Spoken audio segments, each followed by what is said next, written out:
नमस्कार विद्यार्थी मित्रांनो, स्पोकन शिक्षामध्ये आपलं स्वागत आहे। आजचा जो टॉपिक आहे आपला तो आहे नाउन। तर नाउन असं कोणीच नाही की ज्याला नाउन काय किंवा नाउन हा टॉपिकच माहिती नाही। पण याची जर मी तुम्हाला टेक्निकल डेफिनेशन सांगितली किंवा ग्रामॅटिकल डेफिनेशन सांगितली तर तुम्ही त्याच पॉइंट ऑफ व्ह्यू ने तिचा अभ्यास कराल। पण मला असं वाटतं की सोप्या भाषेत आधी तुम्ही याला समजून घ्या। एक वेळेस तुम्हाला व्यवस्थित समजलं ना की तुम्ही स्वतःच याची डेफिनेशन तयार करा। तर सगळ्यात महत्त्वाचं सगळ्यात सोप्या भाषेत सांगायचं झालं तर नाउन हे काय असतं, नाम असतं। अशी कुठली तुमच्या आजूबाजू बघा परिसरामध्ये अशी कुठलीच वस्तू नाही की जिला नाव नाहीये। काही ना काहीतरी स्पेसिफिक नाव आहेच। कुठल्या गोष्टीला तुम्ही असं ABC किंवा XYZ असं नाव देत नाही। याचाच अर्थ तिला काहीतरी नाउन आहे, ते नाम आहे, त्यालाच आपण हे नाउन म्हणतो।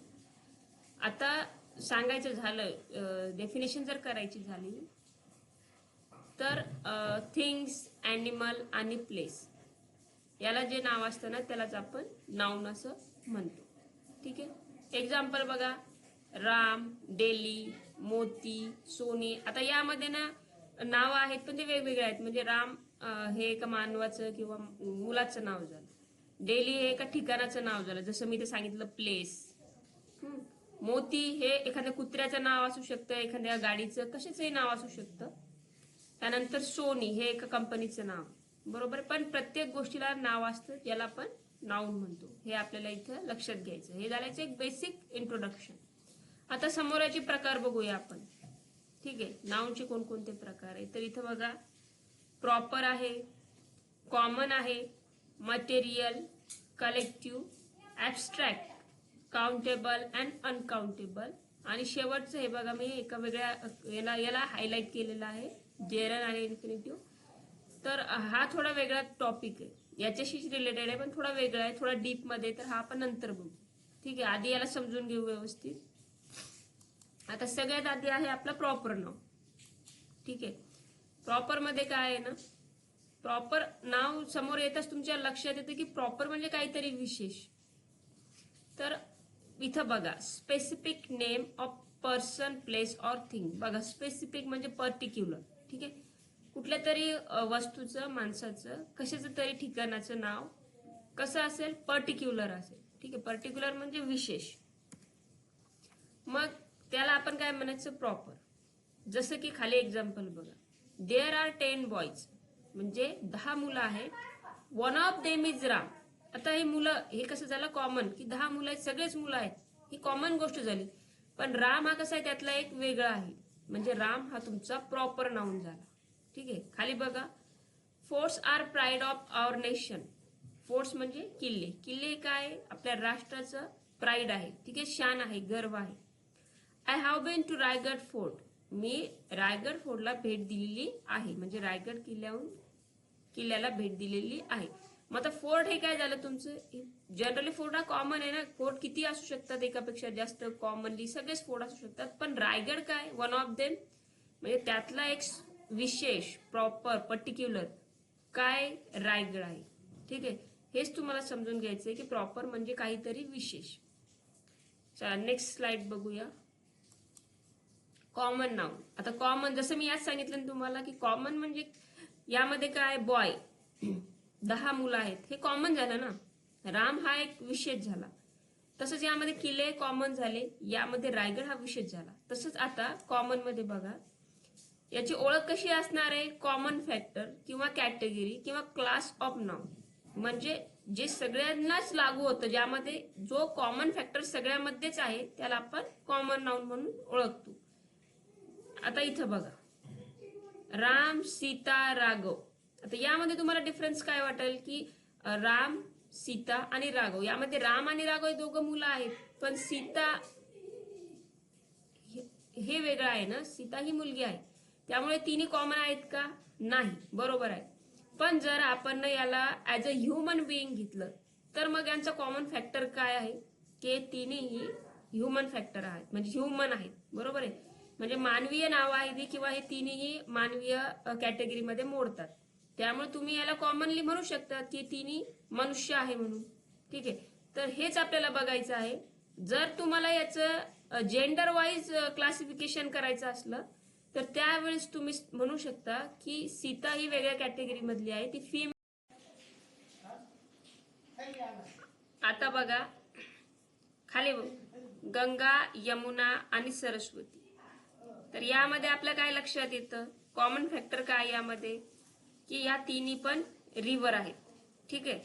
आणि जर आपण यांना नावाने क्लासिफाईड केलं तर गंगा ही एक विशेष नदी आहे, यमुना ही वेगळी नदी आहे, सरस्वती ही विशेष नदी आहे. म्हणजे तिन्ही पण प्रॉपर नाव आहेत, बरोबर आहे. पण यात मधला कॉमन फॅक्टर जर वेगळा काढला तर या तिन्ही पण रिव्हर आहेत. ठीक आहे. या इथे मी तुम्हाला लिहून देते, रिव्हर आहेत. ठीक आहे.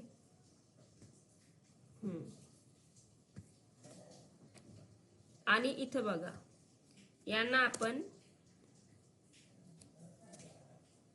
जर जेंडरच्या बेसवरती क्लासिफाईड केलं तर हे वेगळं होईल. पण इथं आपण ऍज अ ह्युमन यांना ट्रीट केलं तर हे तिन्ही पण एका कॅटेगरीमध्ये येतात. ठीक आहे. नेक्स्ट बघू. आता बघा मटेरियल नाउन. मटेरियल मध्येच आपल्या काय लक्षात येतं की मटेरियल म्हणजे काय, कुठला तरी पदार्थ असं काहीतरी आपल्याला डिनोट होतं. तर या मटेरियल नाउनलाच आपण पदार्थवाचक असं म्हणतो. इथं तुमच्या माहितीसाठी इथं मी कंसामध्ये पदार्थ लिहून दिला, तुम्हाला सहज लक्षात यावं यासाठी. मग आता पदार्थ इथे रिलेटेड टू सबस्टन्स, म्हणजे एखाद्या पदार्थाशी ते रिलेटेड असेल. ठीक आहे. एवढंच लक्षात ठेवायचंय. मग आता पदार्थ म्हटल्यावर काय, निसर्गामध्ये खूप सारे पदार्थ आपल्याला बघायला मिळतात, जसं की सोनं, दूध. मग ते कुठल्याही फॉर्म मध्ये असतील, बरोबर आहे. म्हणजे काही पातळ असतील लिक्विड फॉर्म मध्ये, काही सॉलिड फॉर्म मध्ये, काही गॅसेस फॉर्म मध्ये. तर मग बघा ना, गॅसेस मधलं जर म्हटलं आपण तर एअर, लिक्विड मधलं जर म्हटलं तर मिल्क, रॉकेल, ऑइल, आणि जर सॉलिड मधलं म्हटलं तर गोल्ड, त्यानंतर सिल्वर, स्टोन, काही पण. ठीक आहे. फक्त तुम्हाला पदार्थ, जिथं तुम्हाला पदार्थ डिनोट होतोय किंवा सेन्स येतोय तिथं तुम्हाला हे लक्षात घ्यायचंय की ते मटेरियल नाउन आहे. याचे एक्झाम्पल मी खाली तुम्हाला दिलेले आहेत. Gold, milk, silver, stone, cloth, water आणि एक्सेट्रा. ठीक आहे. इथं any kind of material. Next बघूया कलेक्टिव्ह नाउन. आता कलेक्टिव्ह म्हटल्यावरच आपल्या लक्षात येते काहीतरी कलेक्ट म्हणजे एकापेक्षा जास्त काहीतरी ग्रुप आहे. कलेक्ट म्हणजे काय, काहीतरी जास्त असतं ना, कशाचा तरी समूह असतो, एकापेक्षा जास्त असतं, तेव्हाच कलेक्शन होतं ना. तर हे तसं लक्षात ठेवायचं, कलेक्टिव्ह म्हणजे कशाचं तरी कलेक्शन. मग आता कलेक्शन म्हटल्यावर बघा, याचे एक्झाम्पल बघा. Team, flock of ships, pride of lions, people, state. आता हे तुम्हाला समजून सांगते. टीम, तुम्हाला क्रिकेट टीम तर माहिती आहे ना, किंवा कुठलीही टीम घ्या, टीम मध्ये काय असतं, कधी ती एका माणसाची टीम नसते, तिथं एकापेक्षा जास्त सदस्य असल्यावरच ती टीम तयार होते, म्हणजे ग्रुप तयार झाला तुमचा. आपण काय म्हटलं इथं की कलेक्टिव्ह म्हणजेच काय, की नेम ऑफ स्पेसिफिक ग्रुप. तर टीम ही काय, एक ग्रुपच आहे. त्यानंतर फ्लॉक ऑफ शिप्स, शिप्स म्हणजे काय, मेंढ्या, मेंढ्यांचा जो कळप असतो तो काय, समूहच आहे ना, एकापेक्षा जास्त आहे ना, ग्रुप आहे ना. त्यानंतर सिंह, लॉयन म्हणजे काय, सिंह, सिंहाचा जो संघ असतो किंवा जो ग्रुप असतो तो काय, मग प्राइड ऑफ लॉयन्स, म्हणजे तो पण काय झालं, एक समूहच झाला. आता इथं बघा, इथं तुम्हाला थोडं काहीतरी वेगळं सांगायचंय. इथं पीपल आणि पीपल्स, बऱ्याच जणांना माहिती नाही की पीपल, त्यांना वाटतं पीपल म्हणजे एकासाठी एक वचनी आहे आणि पीपल्स हे अनेक वचनी आहे. तर असं नाहीये. पीपल हे पण अनेक वचनी आहे आणि पीपल्स हे पण अनेक वचनी आहे.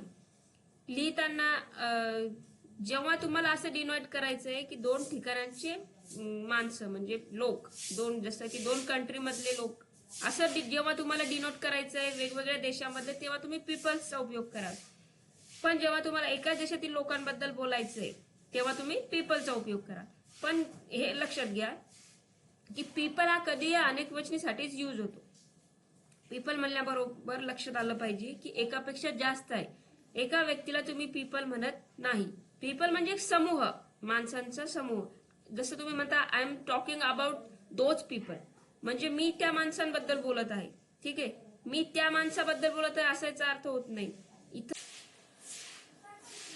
पीपल हे एकाच कंट्री मधल्या स्टेट मधल्या एका जागेच्या लोकांसाठी यूज केलं जातं. आणि पीपल्स जेव्हा दोन ग्रुप मधले किंवा दोन स्टेट दोन कंट्री मधले डिनोट करायचे असेल, कम्पॅरिझन करायचं असेल किंवा इन्फॉर्मेशन द्यायची असेल तेव्हा आपण पीपल्स म्हणतो. ठीक आहे. आता खाली बघा स्टेट. स्टेट म्हटल्यावर तुम्हाला काय डिनोट होतं की स्टेट म्हणजे एका राज्याबद्दल बोललं जाते. पण स्टेट कसा असतो की त्यामध्ये खूप सारे तालुके, खूप सारे जिल्हे मिळून तो स्टेट तयार होतो. त्यामुळे तो काय झाला, तो पण एक ग्रुपच झाला ना. सो हे पण तुमचं कलेक्टिव्ह नाउन मध्येच येईल. त्याच प्रकारे एखाद्या कंट्री बद्दल जेव्हा आपण बोलतो, ती कंट्री पण खूप साऱ्या स्टेट पासून बनलेली असते, बरोबर आहे. त्यामुळे ती कंट्री पण आपली कलेक्टिव्ह मध्येच येईल. एवढंच तुम्हाला लक्षात घ्यायचं आहे इथे की जिथं पण तुम्हाला असं समूह वाटतो, एकापेक्षा जास्त लोक किंवा घटक वाटतात, त्यावेळेस तुम्ही त्याला कलेक्टिव्ह मध्ये घ्याल. ठीक आहे. नेक्स्ट बघूया. आता कॉन्क्रीट. कॉन्क्रीट वरनच काय लक्षात येतं आपलं, काहीतरी एखादा ढाचा असतो बघा एखादा, तर कॉन्क्रीट म्हटल्यावर आपल्याला लगेच लक्षात येतं काहीतरी बिल्ड केलेली गोष्ट आहे. बिल्ड म्हणजे ज्याचं अस्तित्व आपण टच करू शकतो, फील करू शकतो. इथं बघा फिजिकल एक्झिस्टन्स. या इथं बघा कंसामध्ये we can touch or see, ज्याला आपण बघू शकतो, त्यानंतर टच करू शकतो. अशा हे खूप शॉर्ट मध्ये दिलं मी तुम्हाला इथं, कारण मला वाटत नाही की याच्यापेक्षा जास्त डीप मध्ये सांगायची गरज आहे. सरळ सरळ एवढं लक्षात घ्यायचं की एखादी दिसणारी वस्तू, स्पर्श होणारी वस्तू, याला आपण कॉन्क्रीट असं म्हणतो. मग याचं एक्झाम्पल काय येईल, बिल्डिंग किंवा एखादा मुलगा. मग इथं हा विचार नाही येणार की तो नॉन लिव्हिंग आहे, लिव्हिंग आहे, किंवा मग कोणत्या कॅटेगरी मधला आहे. बस तुम्ही त्याला टच करू शकता, तुम्ही त्याला स्पर्शू शकता, बघू शकता, तर हा तुमचा कॉन्क्रीट मध्ये येईल. याच्याबद्दल जास्त काही सांगायची गरज नाही. नेक्स्ट बघा आता ऍबस्ट्रॅक्ट. ऍबस्ट्रॅक्ट म्हणजे काय की जे अमूर्त असं आहे. आता अमूर्त हे थोडं तुम्हाला डिफिकल्ट वाटेल की मूर्त अमूर्त म्हणजे काय. तर तुम्हाला सांगते मी, इथं बघा कंसामध्ये कान टच फिजिकली ओनली फील, म्हणजे ज्याला आपण टच करू शकत नाही. ठीक आहे, फक्त आपण त्याला फील करू शकतो. अशा बऱ्याचशा गोष्टी आहेत. आता तुम्हाला वाटेल असं कोणतं आहे काय, पण बऱ्याचशा गोष्टी आहेत. जर उदाहरणार्थ जर झालं तर तुमचा राग तुम्ही टच करू शकता का, की नाही मी माझा राग टच केला किंवा माझा राग मी मेजर केला, तो अर्धा किलो भरला किंवा मग तो इतक्या क्वांटिटी मध्ये होता. नाही. राग ही गोष्ट अशी जी तुम्ही बघू शकत नाही, समोरचा तो फील करू शकतो की आता तुम्ही रागात आहात. इथं बघा, मग ती तुमची क्वालिटी असेल किंवा एखाद्या गोष्टीची स्टेट म्हणजे अवस्था असेल किंवा तुमची फिलिंग असेल, इमोशन असतील, तुमच्या डोक्यातली आयडिया असेल, काही असू शकतं. ठीक आहे, तर त्याला आपण ऍबस्ट्रॅक्ट मध्ये ठेवू. मग यामध्ये बघा अँगर झाला, लव, एखाद्या गोष्टीबद्दल तुम्हाला प्रेम वाटतं, ते प्रेम तुम्ही असं दाखवू नाही शकत ना की इतक्या पर्सेंट मध्ये मला या गोष्टीबद्दल प्रेम आहे. ठीक आहे, एखाद्या गोष्टीबद्दल तुमचं खूप प्रेम असेल, पण तुम्ही ते कधी काउंट करू शकत नाही ना, किंवा त्याला टच करू शकत नाही किंवा प्रेझेंट करू शकत नाही. हे फक्त फील होणाऱ्या गोष्टी आहे. समोरच्याला फील करावं लागतं, गेस करावं लागतं की याचं एखादा विद्यार्थी अभ्यास करत असेल, तुम्ही नाही दाखवू शकत त्याची हुशारी किंवा त्याचा क्लेवरनेस की तो किती प्रमाणात हुशार आहे. ते फक्त त्याच्या प्रेझेंटेशन मुळे काउंट करता येतं. ठीक आहे, की हा मुलगा क्लासमध्ये एवढा हुशार आहे, कमी हुशार आहे. ठीक आहे, गेस करायच्या गोष्टी आहेत या. त्यानंतर ट्रूथ म्हणजे काय, सत्य कोणी बघितलं का कसं असतं, black and white, blue and red, असं काही त्याचा रंग नसतो. सत्य ही गोष्ट कशी आहे, फील होणारी आहे, समजून घ्यायची आहे की हो हे सत्य आहे, हे असत्य आहे. त्याच प्रकारे चाइल्डहुड बघा. आता चाइल्डहुड काय, ही तुमचं बालपण आहे, बरोबर आहे. बालपण तुम्ही जगता किंवा आजही तुम्ही म्हणता की मला बालपण एन्जॉय करायला आवडतं, म्हणजे मला आठवायला आवडतं. तर बालपण हे तुम्ही असं कपाटातून काढून बघू शकता का की नाही हे माझं बालपण आहे, हे असं होतं, किंवा तुम्ही कोणाला दाखवू शकता का की हे माझं बालपण आहे, हे मी असं जगलो. नाही, हे तुम्ही फक्त शब्दातून व्यक्त करू शकता, समोरच्याला सांगू शकता. फक्त तुम्ही समोरचा त्याला फील करू शकतो. तर हे तुम्हाला लक्षात घ्यायचंय. मग यामध्ये भरपूर गोष्टी येतील. तुमची मॅरेज, ज्याला आपण लग्न म्हणतो, ते काय फक्त समजून घ्यायची. ती एक अवस्था आहे की मी मॅरिड आहे. मॅरिड ही काय एक अवस्था आहे, मी मॅरिड आहे. ठीक आहे, तर मॅरिड आहे म्हणजे काय, मी तुम्हाला सांगितलं मी मॅरिड आहे म्हणजे तुम्हाला एक अंदाज आला, तुम्हाला कळालं, तुम्ही सेन्स केलं, फील केलं की ही मॅरिड आहे, म्हणजे लगेच तुमच्या डोळ्यासमोर चित्र उभं राहणार. मॅरिड म्हणजे काय, एक मंगळसूत्र असणार, जोडवे असणार, एक नवरा असणार, ही तुम्ही इमॅजिनेशन करू शकता. पण तुम्ही त्याला असं टच करू शकत नाही की हा मी तिची मॅरिडची अवस्था टच केली किंवा मी बघितली, असं काही नसतं. तर ऍबस्ट्रॅक्ट मध्ये अशा गोष्टी असतात की ज्या तुम्ही टच करू शकत नाही, फक्त तुम्हाला ते फील करायचंय, त्याचं सेन्स करायचंय. ठीक आहे, मग ते एखाद्याचा गुण असेल किंवा त्याची अवस्था असेल, त्याचे इमोशन असतील किंवा त्याच्या डोक्यातली एखादी आयडिया. आता मी जर तुम्हाला सांगितलं की माझ्या डोक्यात एक आयडिया आहे की नेक्स्ट प्रेझेंटेशन माझं कसं असेल, तर ती आयडिया मी तुम्हाला दाखवू शकत नाही ना. तुम्हाला मी ती सांगणार, तुम्ही ती समजून घ्याल, अनुभवाल, ठीक आहे, फील कराल की नेमकं माझ्या डोक्यात काय चाललंय. पण मी असं डोक्यातून काढून ती तुमच्या समोर ठेवू शकत नाही, म्हणजे फिजिकली त्याचं काहीच एक्झिस्टन्स नाही. एवढंच मला तुम्हाला सांगायचं. तर ठीक आहे, आय होप की तुम्हाला हा. आणि हो, यामध्ये जे मी सुरुवातीला तुम्हाला ही लिस्ट दिली होती, यामधलं काउंटेबल अँड अनकाउंटेबल, परत जेरंड आणि इन्फिनिटिव्ह, हे थोडे डीप मधले टॉपिक आहे. जर मी आता ते कव्हर केले ना तर व्हिडिओ लेंदी होईल, परत तुम्हाला कन्फ्युज वाटेल, सगळं कन्फ्युजिंग वाटेल, तर ते आपल्याला करायचं नाहीये. हळूहळू तुम्ही एकेका गोष्टीला समजून घ्यायचे नीट. ठीक आहे, खूप छोट्या बेसिक काय होतं कॉन्सेप्ट होत्या आणि तितक्या सोप्या पद्धतीने मी तुमच्या समोर मांडायचा प्रयत्न केला. खूप टेक्निकली अशी डेफिनेशन मी तुम्हाला दिलेली नाहीये, कारण मला असं वाटतं की तुम्ही त्या गोष्टीला फक्त समजून घेणं महत्वाचं आहे. नंतर त्याची डेफिनेशन तुम्ही स्वतः तयार करू शकता किंवा एक ओव्हरलुक जर तुम्ही डेफिनेशनला केलं तर तुमच्या लक्षात ती राहू शकते. महत्वाचं काय आहे की तुम्हाला सोप्या शब्दात कसं सांगता येईल. मी जसा अभ्यास केला तसं मी तुम्हाला सांगण्याचा इथं प्रयत्न केला. ठीक आहे, बाकीचे उरलेले जे काही नाऊन असतील किंवा जे मी त्या लिस्टमध्ये डिनोट केले नाहीत तेही मी नंतर घेण्याचा प्रयत्न करीन. तुम्हाला हा एफर्ट कसा वाटतोय, माझी लँग्वेज समजतेय का, प्रयत्न आवडतोय का? जर आवडत असेल तर तसं नक्की कळवा कमेंटमध्ये. चॅनलला शेअर करा, कारण की बरेच विद्यार्थी ज्यांना सोप्या शब्दात शिकायचं असतं त्यांच्यापर्यंत आपला व्हिडिओ पोहोचवण्याचा प्रयत्न करा, जेवढं तुम्हाला पॉसिबल असेल तेवढं. तोपर्यंत काळजी घ्या. मी भेटेल तुम्हाला नेक्स्ट व्हिडिओमध्ये. Take care, bye bye.